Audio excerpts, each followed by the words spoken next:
नमस्कार दोस्तों, target with PS Parihar channel में आपका स्वागत है। सुबह की इस वीडियो में ऐसी सूचनाएं होती हैं जो विभिन्न समाचार पत्रों पर छाई हुई होती हैं और विद्यार्थियों के लिए आवश्यक होती हैं।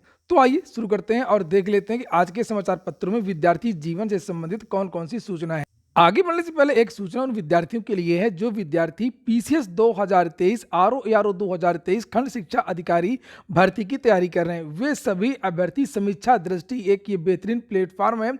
यहाँ पर जाकर के अपनी तैयारी पूरी कर सकते हैं। यहाँ पर अनुभवी टीम है, धीरेन्द्र सर, अभिषेक सर, सुशील सर, अशोक सर और जो पूर्व चयनित छात्र हैं वो भी इस टीम का हिस्सा है। जैसे यहाँ पर लिखा है, विकास सर के निःशुल्क मार्गदर्शन में और विकास सर के समीक्षा अधिकारी हैं सचिवालय में, और एक स्पेशल तरीके से आप लोगों की तैयारी करवाई जाएगी। जो भी विद्यार्थी रजिस्ट्रेशन यहाँ पर करवाएंगे उन विद्यार्थियों का टेलीग्राम चैनल भी बनवाया जाएगा और वहाँ पर क्विज चलेंगी। कुछ परीक्षाओं से संबंधित संभावित प्रश्न और जिस तरीके के प्रश्न लोक सेवा आयोग की परीक्षा में पूछे जाते हैं, और इसके साथ में बहुत सारी पीडीएफ सामग्री। याद रखिएगा, इसका जो बैच है वो आज से, इसका जो कोर्स है वो शुरू हो रहा है। 1 तारीख से रजिस्ट्रेशन लगातार इसके चल रहे थे और 10 तारीख यानी आज से ये जो बैच है वो स्टार्ट हो जाएगा। यहाँ पर 2 नंबर दिए हुए हैं, आप लोग इसका स्क्रीनशॉट ले सकते हैं। इन नंबर पर आप लोग कांटेक्ट कर सकते हैं। यहाँ पर इनका जो प्लान है 100 दिन का प्लान है। यहाँ पर आप लोग देख सकते हैं 100 दिन का स्टडी प्लान।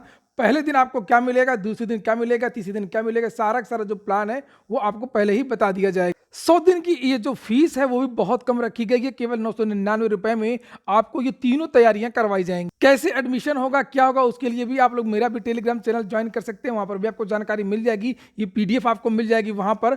और नहीं तो आप लोग इसका स्क्रीनशॉट ले सकते हैं। इन नंबर को भी आप लोग सेव कर सकते हैं और इसकी जो लिंक है वो भी मैंने डिस्क्रिप्शन बॉक्स में दे दी। चलिए शुरू करते हैं आज की सूचनाओं को। और सबसे पहले हम लोग बात करेंगे उत्तर प्रदेश अधीनस्थ सेवा चयन आयोग की भर्तियों के बारे में। आज के समाचार पत्रों में बहुत सारी सूचनाएं लिखा हुआ है कि लंबित भर्तियां पूरी हों तो मिले 32,000 युवाओं को नौकरी। और बहुत सारी जो भर्तियां हैं जो फंसी हुई हैं उसके बारे में भी जानकारी दी गई है कि कब तक इन भर्तियों के परिणाम जारी होंगे, कब से इन भर्तियों की परीक्षा होगी और नई भर्तियां कौन कौन सी आएंगी उसके बारे में भी जानकारी दी गई है।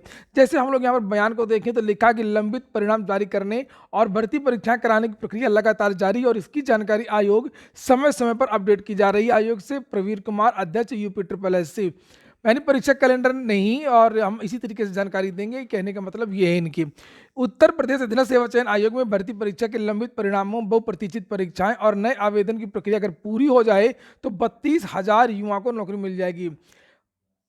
और आयोग ने अब 2015 से लंबित भर्तियों को पूरा करने की कवायद तेज की है। जल्द ही 14,000 से अधिक पदों पर भर्ती के लिए आवेदन भी मांगे जाएंगे। तो ये नई भर्तियां जो आएंगी उसके बारे में यहाँ पर ये जानकारी दी गई है जो यूपी के द्वारा बताया गया है। और यहाँ पर लिखा है कि आयोग जो 14,000 भर्तियां निकालेगा उसमें 5,000 जूनियर असिस्टेंट की भर्ती है।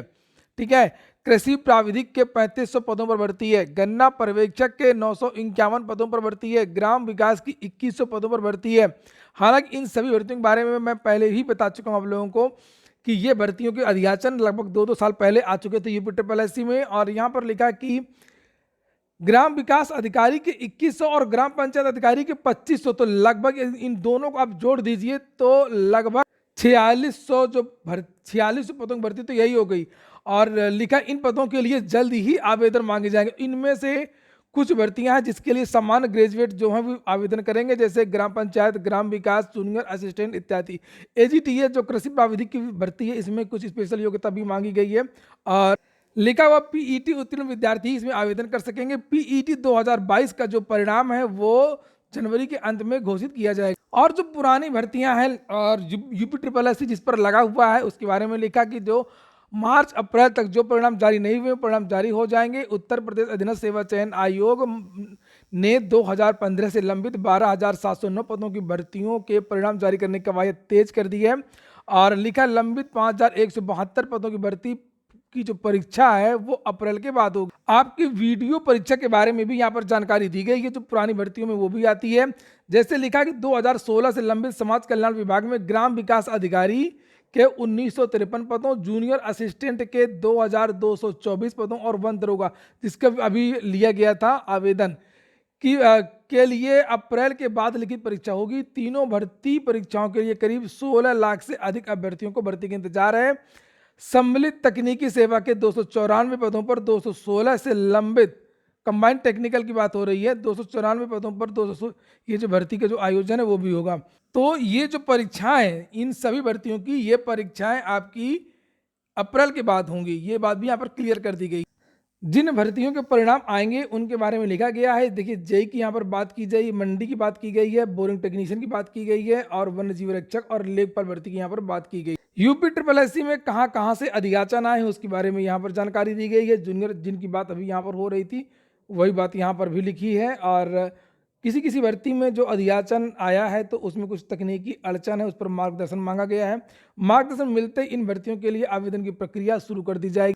और क्या कि टीईटी 2022 ये गलत लिख दिया है, पीईटी होना चाहिए। यहाँ पर इतने सारे पीईटी टीटी होते हैं तो पेपर वाले भी थोड़ा कंफ्यूज हो जाते हैं। उत्तर प्रदेश अधीनस्थ सेवा चयन आयोग ने प्रारंभिक अर्हता परीक्षा की संशोधित आंसर की जारी कर दी है। आयोग की ओर से 15 से 16 अक्टूबर को ये परीक्षा हुई थी, तो सभी अभ्यर्थी जाकर के अपनी आंसर की मिला लें। और ये जानकारी निकल करके आ रही है कि 20 से 25 जनवरी के आसपास पीईटी के जो परिणाम है वो जारी हो सकता है। शिक्षा सेवा चयन आयोग के खिलाफ युवाओं ने मोर्चा खोल दिया है और कल ये प्रदर्शन हुआ था पत्थर गिरजाघर सिविल लाइंस में युवा मंच के बैनर तले। उसी के बारे में जानकारी यहाँ पर दी गई है। और इन विद्यार्थियों का यह कहना है कि टीजीटी पीजीटी की लंबित भर्ती, असिस्टेंट प्रोफेसर भर्ती के जो विज्ञापन एलटी ग्रेड के पदों पर जो भर्तियां लंबित पड़ी हुई हैं, इन भर्तियों को जल्द से जल्द पूरा किया जाए। इस मौके पर युवा मंच के संयोजक राकेश सचान, अनिल सिंह, अशोक पटेल इत्यादि शामिल। इंकलाबी नौजवान सभा आरवाईए ने भी शिक्षक भर्ती संस्थाओं को भंग करके नए आयोग के गठन के प्रस्ताव के विरोध में बालसन चौराहे पर प्रदर्शन किया। लोक सेवा आयोग ने एक विज्ञप्ति जारी की है। लिखा है आयोग द्वारा चिकित्सा स्वास्थ्य सेवा विभाग उत्तर प्रदेश की विज्ञापन संख्या का नाम लिखा हुआ है। एक भर्ती आई है, विज्ञापन जारी किया गया है। प्रश्नगत पदों के लिए ऑनलाइन आवेदन करने वाले सभी अभ्यर्थियों से परंपरागत पत्र आहूत किए गए हैं, जिसकी विस्तृत सूचना आयोग की वेबसाइट पर दी गई है।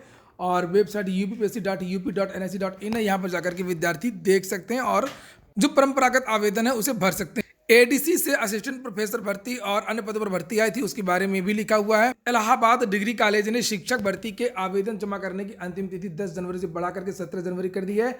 एडीसी में असिस्टेंट प्रोफेसर के 132 पदों की भर्ती के लिए ऑनलाइन आवेदन की अंतिम तिथि 2 जनवरी निर्धारित की गई थी। तकरीबन 5000 अभ्यर्थियों ने ऑनलाइन आवेदन किए। इन अभ्यर्थियों को आवेदन की 8 कॉपी स्पीड पोस्ट या डाक से 10 जनवरी तक कॉलेज में जमा करनी, तो इसको बढ़ा करके अब 17 जनवरी कर दिया गया है। लोक सेवा आयोग की एपीओ मेंस की कल परीक्षा थी 61 पदों पर, उसमें 95% विद्यार्थी उपस्थित हुए हैं और आज भी है। आज से कांस्टेबल जीडी की परीक्षा हो रही है। विद्यार्थियों को बहुत बहुत शुभकामनाएं। यूपी बोर्ड ने हाई स्कूल इंटरमीडिएट परीक्षाओं का जो कार्यक्रम है वो जारी कर दिया है। 16 फरवरी से परीक्षाएं शुरू हो रही हैं। हाई स्कूल की परीक्षाएं 16 फरवरी से 3 मार्च, इंटरमीडिएट की परीक्षाएं 16 फरवरी से 4 मार्च। अंतिम सूचना है, रोडवेज करेगा 265 पदों पर परिचालकों की भर्ती। प्रयागराज परिवहन निगम 265 पदों पर परिचालकों की भर्ती करेगा। इसके लिए नोटिफिकेशन जारी हो चुका है। सभी पद आउटसोर्सिंग के जरिए भरे जाएंगे। इसके लिए सेवा योजना की वेबसाइट पर आवेदन की प्रक्रिया सोमवार से शुरू होगी। आवेदन की प्रक्रिया ऑनलाइन है। इस भर्ती में अनुसूचित जाति के अलग अलग जो पदों के बारे में है वो जानकारी दी गई, तो 16 जनवरी तक विद्यार्थी इसके लिए आवेदन कर सकते हैं। अंतिम सूचना टीजीटी और पीजीटी को लेकर के भी है। टीजीटी पीजीटी में मांगी सीट वृद्धि और परीक्षा तिथि। लगातार 5 दिन से विद्यार्थी प्रयागराज में ये धरना प्रदर्शन कर रहे हैं और जो माध्यमिक शिक्षा सेवा चयन बोर्ड है उसके दोनों तरफ विद्यार्थी बैठे हुए हैं। विद्यार्थियों की मांग है कि जो टीजीटी पीजीटी का जो विज्ञापन जारी हुआ था 2022 वाला, उसमें पदों में वृद्धि की जाए और परीक्षा की तिथि का ऐलान हो। आज भी ये विद्यार्थी धरना प्रदर्शन करेंगे और जो विद्यार्थी चाहते हैं कि पदों में वृद्धि हो और परीक्षा तिथि घोषित की जाए वो विद्यार्थी यहाँ पर पहुँच सकते हैं। प्रतियोगी छात्र मोर्चा के जो छात्र हैं वही छात्र यहाँ पर बैठे थे, विक्की खान, और इनका कहना है कि चेयरमैन प्रतियोगियों को गुमराह कर रहे हैं। ऐसे में अब प्रधानमंत्री को खून से पत्र भेजा जाएगा। और वहीं पर जो दूसरा गुट है, प्रतियोगी छात्र प्रतिनिधि मंडल के सदस्य शीतला प्रसाद ओझा ने कोई सुनवाई नहीं होने पर आमरण अनशन की चेतावनी दे दी है। प्रतियोगी छात्र मोर्चा के क्रमिक अनशन के 6वें दिन भी सोमवार को नारेबाजी किया। तो ये जो धरना प्रदर्शन चल रहा है और जो तदर्थ के भी जो 22,000 पद हैं उनको भी जोड़ने की यहाँ पर मांग की जा रही है। ये हो गया आज का वीडियो आपको अच्छा लगा हो, आपके काम का हो तो वीडियो को लाइक अवश्य कर दें। जिन छात्रों ने चैनल को सब्सक्राइब ना किया हो सब्सक्राइब अवश्य कर लें। और जो विद्यार्थी प्रयागराज के हों वो माध्यमिक शिक्षा सेवा चयन बोर्ड जरूर पहुंचे, और ताकि ये जो विद्यार्थी धरना प्रदर्शन यहाँ पर कर रहे हैं पिछले 5 दिन से, इन विद्यार्थियों का हौसला बढ़े और चयन बोर्ड की तरफ से कुछ स्पष्ट जानकारी आए पोर्टल को लेकर के और परीक्षा तिथि को लेकर के।